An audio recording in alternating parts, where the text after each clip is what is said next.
किस्से कुछ कहानियां। अतुल विश्नोई की जुबानी, कुछ किस्से कुछ कहानी।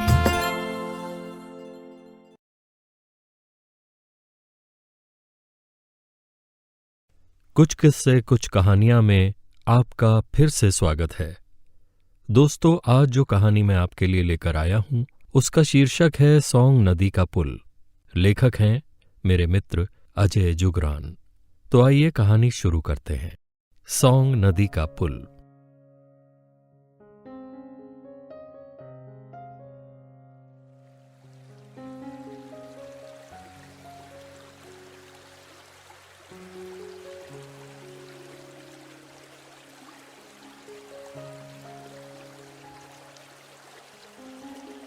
हमारी अनामिका का पक्का वादा, रिस्पना नदी वापस लाएंगे, ऋषिपर्णा उसे बनाएंगे। विनोद ने सुबह सुबह डालनवाला में एक स्कूल की दीवार पर वास्तव में पर्यावरण के मुद्दों को ले पागल गैर सरकारी संगठन मेकिंग अ डिफरेंस या मैड का ये नारा और आवाहन चित्र देखा और एक अच्छे भविष्य की आशा से कुछ प्रफुल्लित हुआ। उसने नेता बाबू समर्थित अतिक्रमणकारी ठेकेदारों और झुग्गी माफिया को बड़ी बेरहमी से रिस्पना को मौत के घाट उतारते देखा था। उसने मन ही मन इस सब के खिलाफ लड़ाई के लिए मैड को सराहा था और उसके लिए एक और अधिक हठधर्मी पागलपन की कामना की। वो कुछ मिनटों में ही डालनवाला से बाहर निकल रिस्पना चौक की ओर आगे बढ़ने लगा।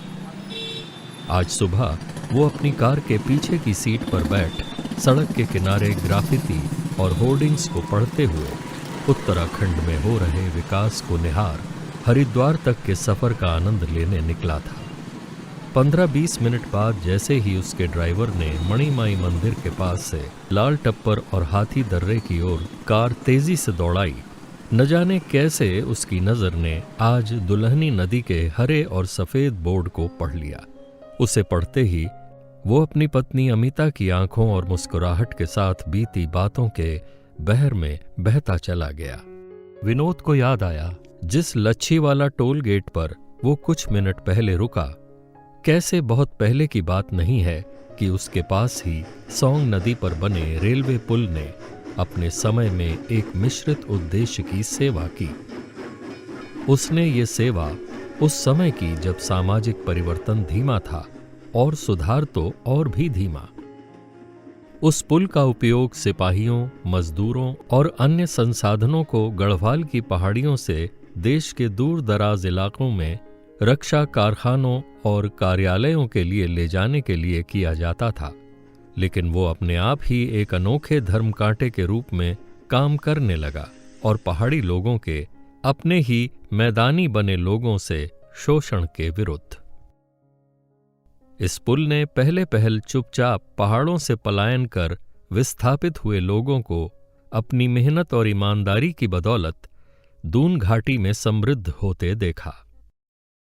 फिर इसने उन्हें अपने योग्य बेटों के लिए सीधी और सुंदर दुल्हनें लाने के लिए बारातियों के रूप में भरी बसों में भूले बिसरे पहाड़ी मार्गों को पार करते देखा। विनोद को याद आया कि कैसे बचपन में वो अपने पिता के साथ इनमें से कुछ यात्राओं में जाया करता था। बाद में एक युवा वयस्क के रूप में उसने ये भी देखा कि किस तरह घाटी के लोग इन यात्राओं में कुछ बुरी आदतों को पहाड़ों पर ले गए। इनमें सबसे घृणित था दहेज, कुछ के लिए नाहक समृद्धि का एक स्रोत जिसे रोकने के लिए भ्रष्ट शासन प्रशासन ने पीड़ितों द्वारा शिकायत करने पर भी कुछ नहीं किया। किसी भी तरह अपनी प्यारी बेटियों के लिए सुरक्षित सरकारी नौकरियों वाले दूल्हों की तलाश में दूर पहाड़ों में रह रहे लोग खुद को असहाय महसूस करते थे और दहेज की मांग को सहन करने के लिए मजबूर हो जाते थे।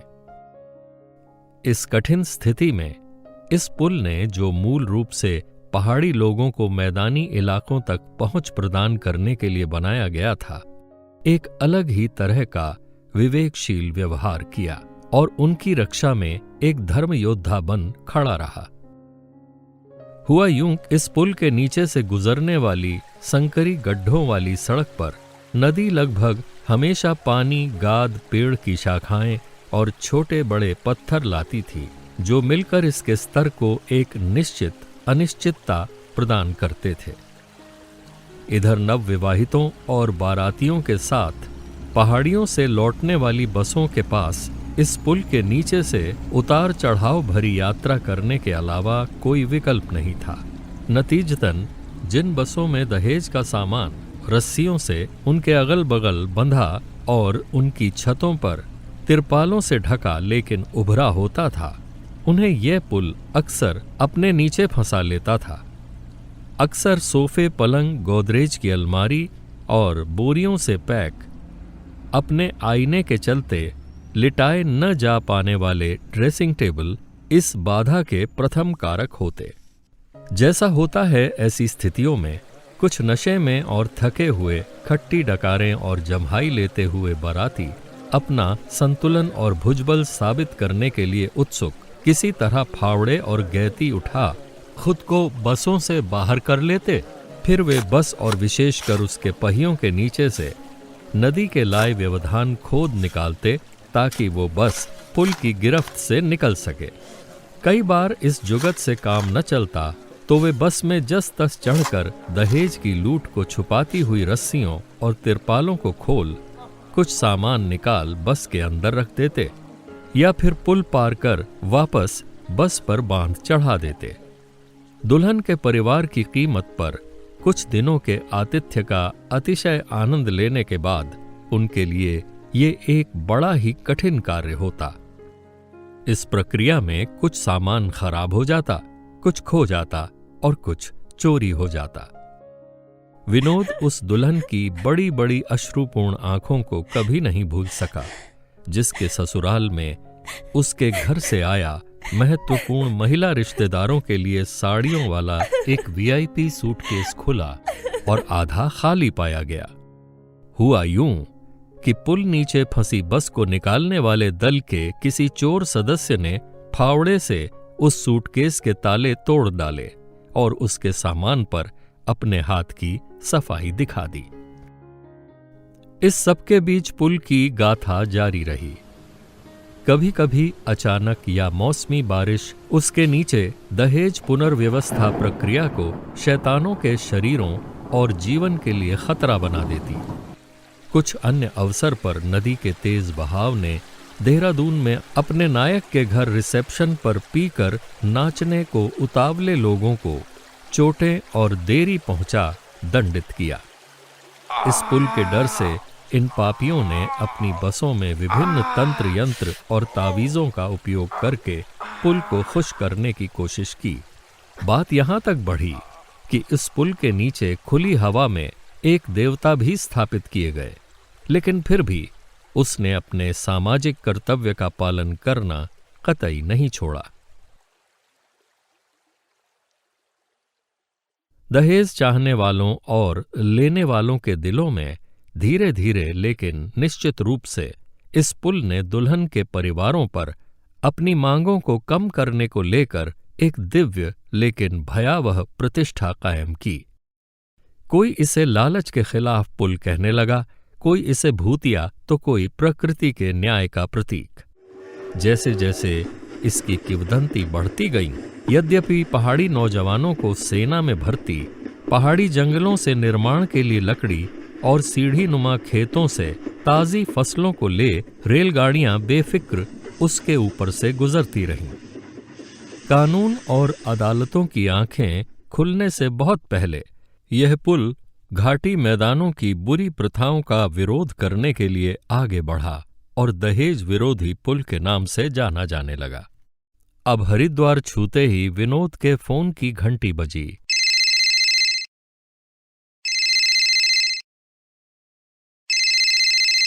और उसने उसे उठाया। हेलो। अमिता लाइन पर थी।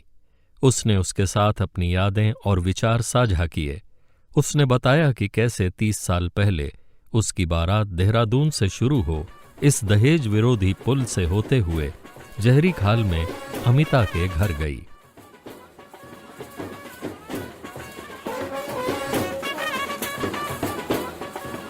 उसने कहा कि वो अभी भी बारातियों के बीच बैठे अपने पिता की आवाज सुन सकता था। वे संयुक्त प्रांत के मुख्य अभियंता रह चुके थे और उस दिन बता रहे थे कि उनके कार्यकाल में कैसे पुराने मार्ग के साथ नदियों और पहाड़ियों के बीच कई पुल बनाए गए। उनमें लच्छी वाला रेलवे पुल भी एक था।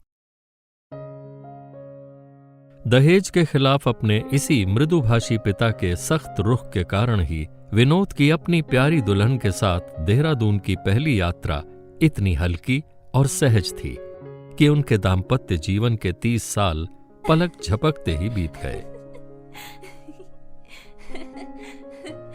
अमिता ने उसे याद दिलाया कि अब बारी थी देहरादून लौट उस लड़की अनामिका से मिलने की जिसके साथ उनके मैड के संस्थापक लेक्चरर बेटे ने अपना जीवन बिताने का बड़ा वादा किया था। अभी आप सुन रहे थे अजय जुगरान की लिखी हुई यह रचना सौंग नदी का पुल। दोस्तों, आशा है आपको यह रचना पसंद आई होगी।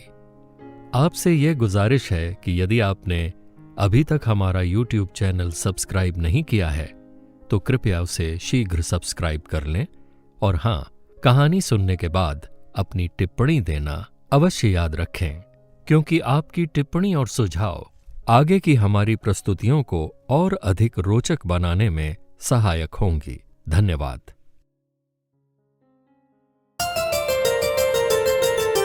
कुछ किस्से, कुछ कहानियां। अतुल विश्नोई की जुबानी। कुछ किस्से, कुछ कहानी।